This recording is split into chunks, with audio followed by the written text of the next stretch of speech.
cuando estabas pensando en qué universidades postular, pues la variedad es muy amplia, ¿no? Desde las universidades locales en el Perú, que hay varias, y cuando te vas a Estados Unidos en particular, o también en Europa, hay muchas universidades, ¿no? Hay miles de universidades, de hecho, ¿no?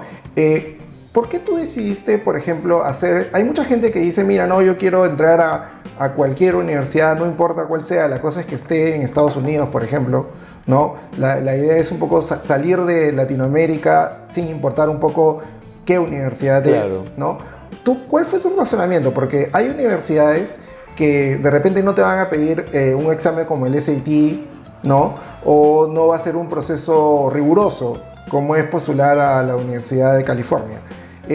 ¿Cuál fue tu proceso de decisión entre alguien que podrías ir, básicamente tocabas la puerta, pagabas una especie de cuota y ingresabas prácticamente, ¿no? Versus hacer todo el proceso? ¿Por qué decidiste hacer todo ese proceso que es un poco difícil versus una universidad que tal vez no está tan bien en el ranking, pero es más fácil de ingresar?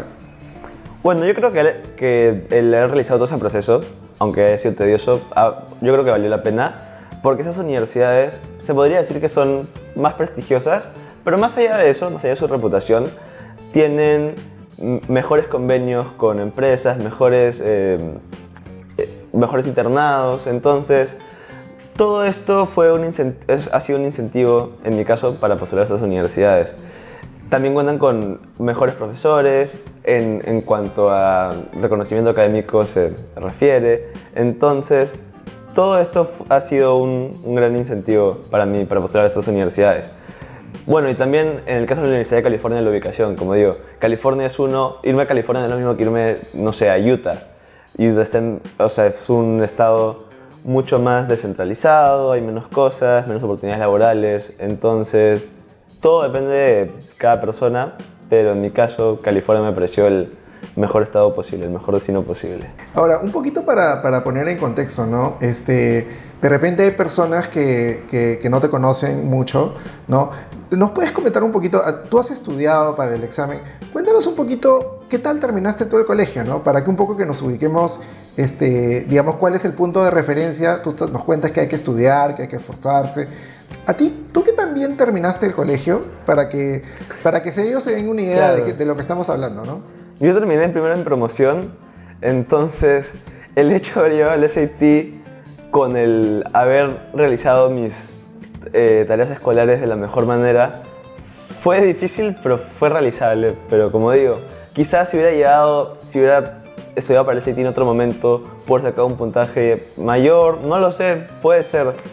Pero nada, en verdad, como dije, la competitividad, la piscina de postulación para las universidades top en Estados Unidos es súper competitiva.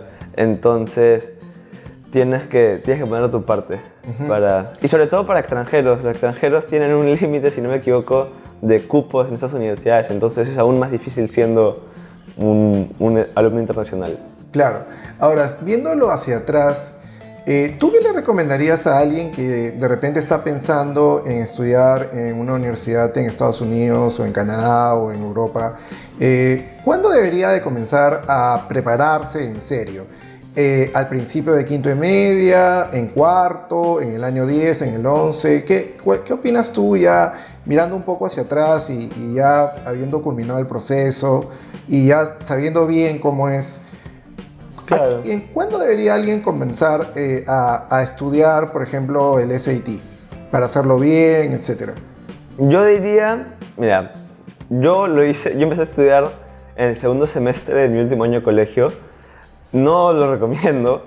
Si hubiera sabido de esto, o sea, si hubiera planteado una trayectoria de estudio más responsable, yo hubiera empezado a estudiar en el verano yo hubiera empezado a estudiar en el segundo semestre de cuarto secundaria y hubiera utilizado ese tiempo para más o menos familiarizarme con el SAT y luego en verano de cuarto secundaria para quinto secundaria hubiera empezado a estudiar en serio para tomar el SAT cuanto antes. Porque tomar el SAT a una edad muy temprana no es no es lo mejor porque hay un montón de temas, sobre todo en matemática, que no ves hasta tus últimos años de educación secundaria. Entonces yo diría, segundo semestre de guardia secundaria, más o menos anda familiarizándote con el SAT y estudias en serio en verano. En verano de guardia para quinto de secundaria. Pero sí, porque desde hacerte el SAT, o sea, desde hacerte del SAT me refiero a tener un buen puntaje cuanto antes, va a hacer que puedas fortalecer otras partes de tu postulación con mayor tranquilidad. Claro, entonces tu recomendación sería comenzar este proceso aproximadamente 1 año y medio antes del deadline de postulación. Sí, claro, pero hay una cosa que también es importante, que para entrar a una universidad top no solo necesitas tener un SAT, porque la admisión eso es un proceso holístico. Ven tus logros extracurriculares, tus logros académicos y bueno, tus puntajes de exámenes estandarizados. Entonces, en verdad, el tener buenas notas en el colegio, el ser el primero de tu clase, los primeros de tu clase, ya en sí es parte del proceso de la postulación a Estados Unidos. Entonces, deberían empezar desde cuanto antes a sacar las mejores notas posibles en el colegio y bueno, y el SAT, como ya dije, 1 año y medio antes.